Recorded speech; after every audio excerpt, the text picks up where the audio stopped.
Hey there, hope you're doing well. In this video, we'll take a quick look at the pricing slash licensing models available for you to integrate Snowpal APIs. There's more than one way you can go about this, and to each their own.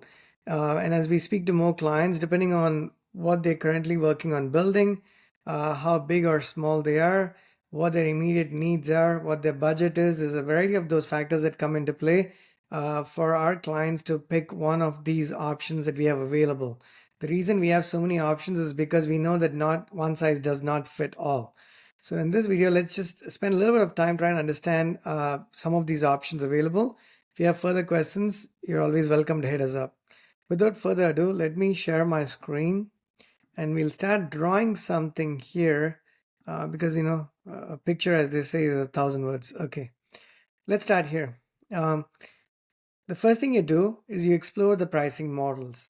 Now you can go to our documentation is on more than one place. We have our API documentation on developers.snowpal.com. You can start there. We also have our collective documentation page or newsletter, if you will, on products.snowpal.com. This is for all of the products. We are a company, a product startup that makes more than one product.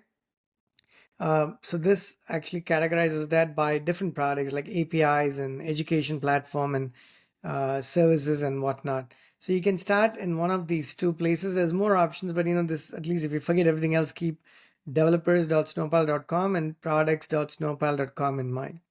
So explore the pricing models.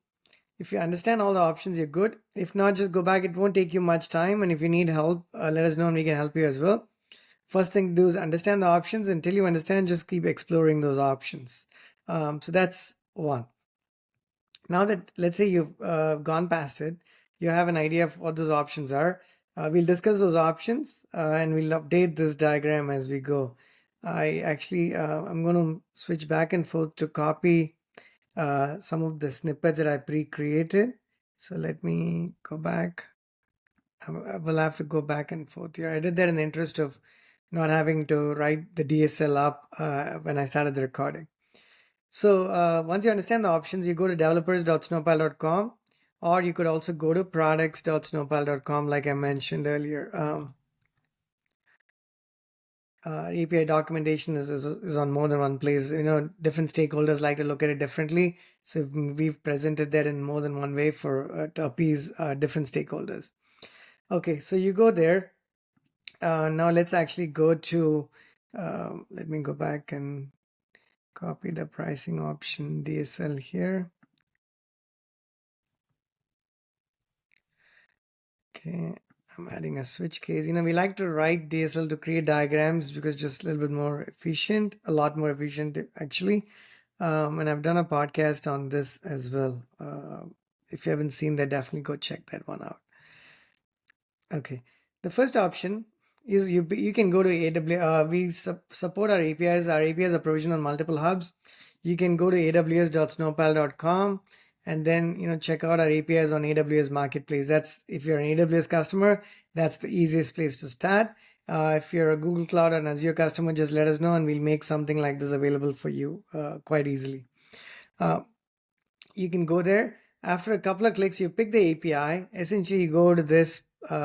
There's a number of API products available. You click the one that's of immediate interest to you, go through a couple of clicks, and within the next 2 minutes, this would be done. And you can actually get started with, implementing, to subscribing to the API.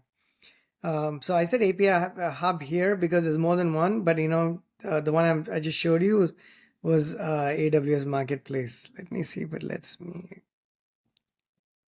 I don't write the comment there. Okay, so that's one. Maybe I can write it here. AWS Marketplace is one of them. The first step is you basically, let me make it bigger. You can pay per request. So that's the simplest way to sign up. You're like, you know what, if I'm making one request, you pay so much.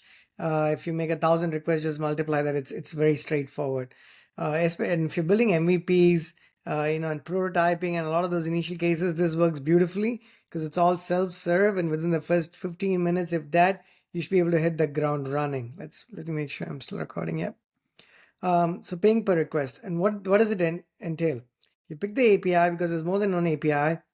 Go through the steps, 3 or 4 clicks on AWS Marketplace, and then you'll get an email.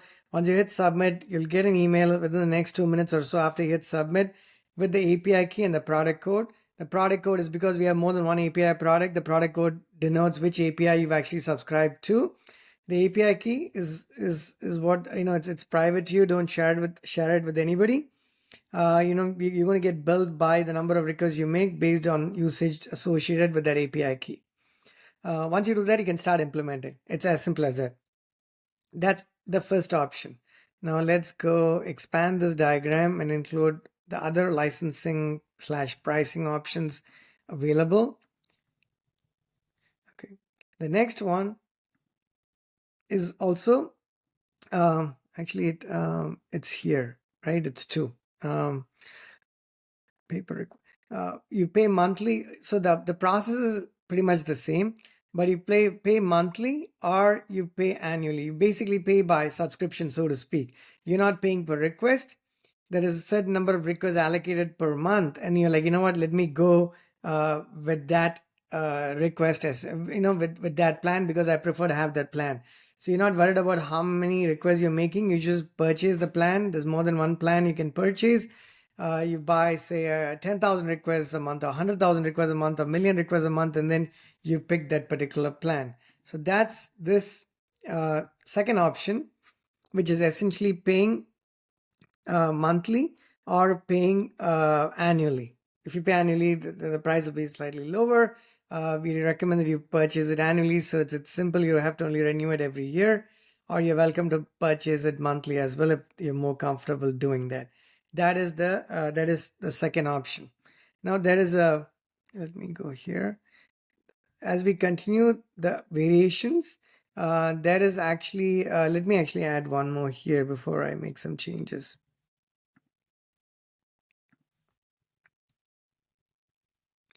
The third option is basic. Let me actually say this can also be. I put AWS Marketplace, but again, we support more than one API hub. So where did I? This is number 3. Okay. Here, in the first 2 cases, actually, you know what? Before I do this, let me showcase another variation that I did not actually have in the DSL there. Okay, I'm going to make it 3.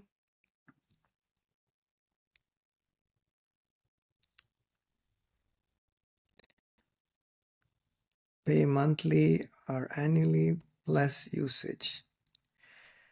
The third variation is you go through the same process, get the API key, pick the API, get the key and code and start implementing. But the difference here is you're paying monthly or annually, but it's usage, it's a monthly plan or an annual plan where you get so many requests allocated per month based on the type of plan you pick.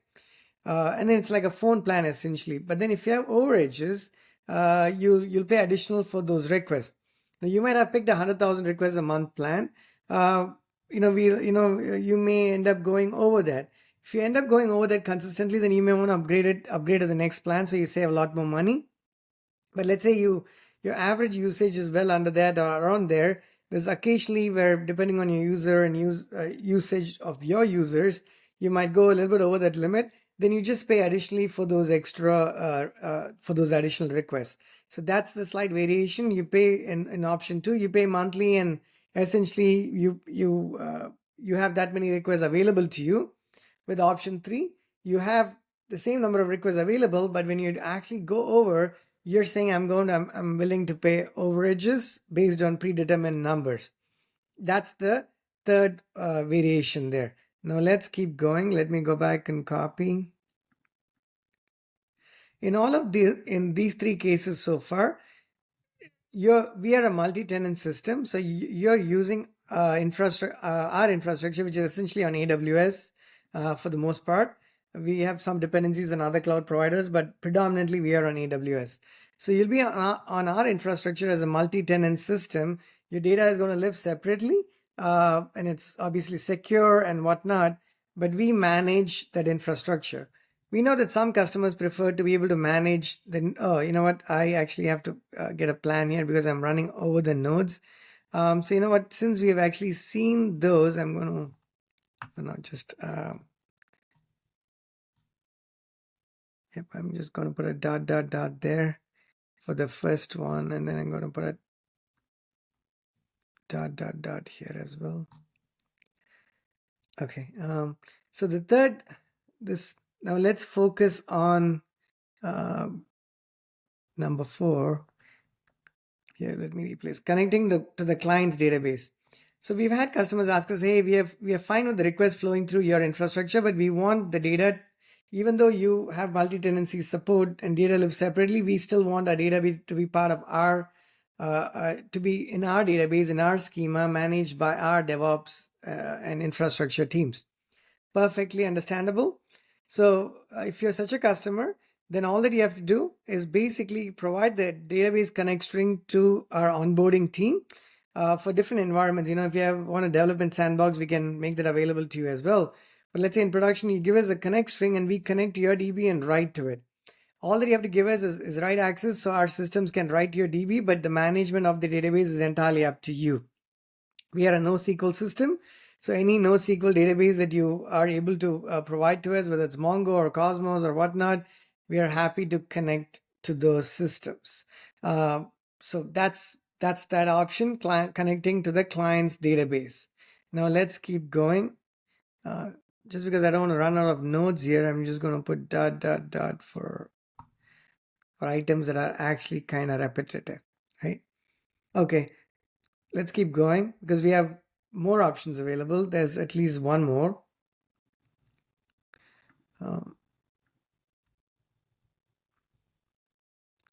There's actually 2 more, sorry. Let me copy it one by one. So the immediate next option is,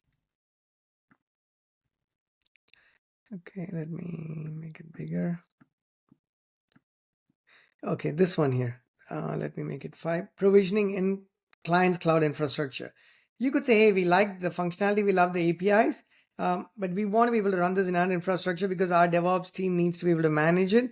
Can you just provision this exactly the way it works, but not in your infrastructure, but in ours? Super doable. We'll do the exact same thing. We'll have the AWS setup so you can, you know, if you're an AWS customer, it's going to be very seamless. If you're a Google Cloud or Azure customer, we just have a little bit of provisioning to do. Not a big deal. We'll make that happen for you. So you can have our services provisioned in your cloud infrastructure. Again, if it's AWS, it's literally like a flip of a switch and it takes us no time. If it's cloud or Azure, we need to do a little bit of work. Not a big deal. And we're more than happy to do that, make that available for you as well, because we know that, you know, while AWS has a slight edge over the other providers, Azure is pretty close and Google Cloud is not far behind. So these are 3 big players that we are, we've signed up to support. So if you're one of those 3, if you're using one of those 3 cloud providers, we're totally up for it. If it's not one of those 3, then, you know, just let us know and we'll figure out, we can let you know whether we have the bandwidth to support that or not at this point of time. So provisioning in your infrastructure, meaning the requests flow through your, the Lambdas and everything provision in your side of the world. We have no idea. We have no, we wouldn't have any interest in knowing the request flow as well. In this case, you would essentially, purchase a license. You license the APIs and you would use them in your infrastructure. Whether you purchase a license to one API or multiple APIs, you start with 1 or 2 and then include more in the mix. It's entirely up to you. But whatever you choose to do, we can actually make this happen. So you have complete control over proceedings. So this is us doing it for you. Last but not least, there's a small variation to this item, which is clients. I'm going to say clients infrastructure, which is essentially a black box to us. The difference between 5 and 6 is with 5, we at least know you give us access to your cloud infrastructure and let us do the work for you to help you get started. But with number 6, this is you taking care of it entirely. not, I'm going to say clients DevOps team handles this. So you essentially, all you will do in this case is you will pick the API or APIs, purchase licenses. Just going to keep it singular here, and then start implementing. So let me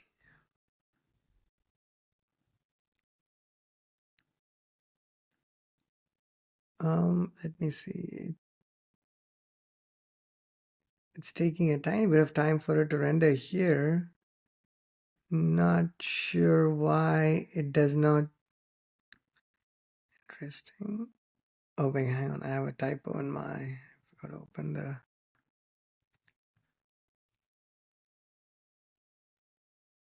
There you go. With this option 6, your DevOps team or the platform engineering team handles this entirely because it's part of your ecosystem. You pick the API or APIs, purchase a license, and then you start implementing. It's literally as simple as that. We are not involved other than the fact that you'll work with us, our onboarding team or the support team or the sales team, whatever you want to call that team, to purchase the actual license. You let us know your requirements, which APIs you want. You buy the licenses. You have an annual license, and you can purchase a support license as well, because you want to get our bug fixes, enhancements, and new feature releases. And that license is good for perpetuity, right? If you purchase the additional annual support license, we'll help you when you need help. Or if you have a team that can manage this, then that's fine as well. And then when you're ready to purchase the next drops or the upgrades, you can use your upgrade license or work with us to set this up for you. So that's the 6th option. There is actually some nuances and variations to one of the previous options, which I actually didn't mention here. So I'll actually call it 7 and write it up here. So let's actually copy this API hub code and go back here. I'm going to call this 7, and I'm going to actually say that the difference here, it's actually quite similar to what we've discussed, but the only difference is it's going to be a private offer. So AWS has a notion of a private offer, and even outside of AWS, if you're like, hey, you know what, we want something very different from all of these, as nice and widespread as they are, our requirement is a bit different, so we need to work in a different capacity. So can you put together a different private offer? We are able to do that too. So if we'll see if your ask fits into any of the other models that we already have available. If it is, that's the quickest way to go about things. But if it is not a big deal. We can work together to create a private offer for you. The idea here is for you to get the most out of what we have to offer and pick the model that works best for you. So this is as far as our licensing options are concerned. I think